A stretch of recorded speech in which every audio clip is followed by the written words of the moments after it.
Liam Ford of the Breaking News Desk. Reader had asked us about neighborhood names, had noticed that we used South Side, North Side in the headline, and had a question about whether we were applying that evenly across the city, but also what the names of actual neighborhoods on the South Side and North Side were. Can you explain how we do that at Breaking News, how the process you go through?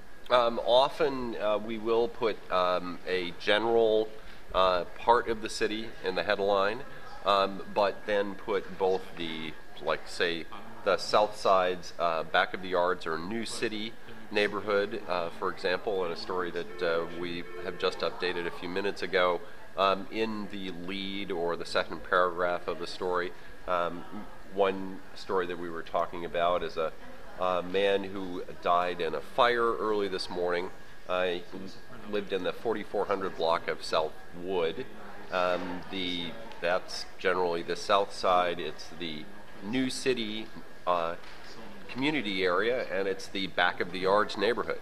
There are official community areas that were set in the 1930s by the city of Chicago. In the 1970s, the city went around to people throughout the city, and some people from the Department of Planning went around and interviewed people about what neighborhood they thought they were in.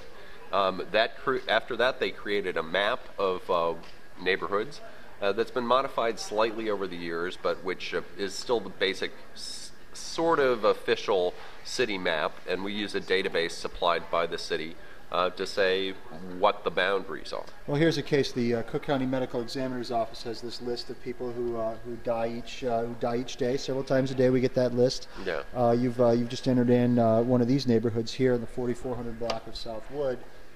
Yep. And it tells us it's the community area is New City, and the neighborhood is back of the yards.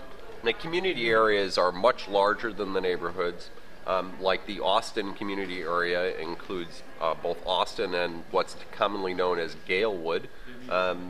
The Lakeview community area includes a lot of much smaller neighborhoods like Wrigleyville and Lakeview. And most East Lakeview. People are less familiar with the community area perhaps than with the neighborhoods themselves. And right. There over your left shoulder is a map that looks like what a lot of people think of when they think of neighborhoods. And this map is based on this same city map that we were talking about before that was set in the 1970s and which is the basis for our database.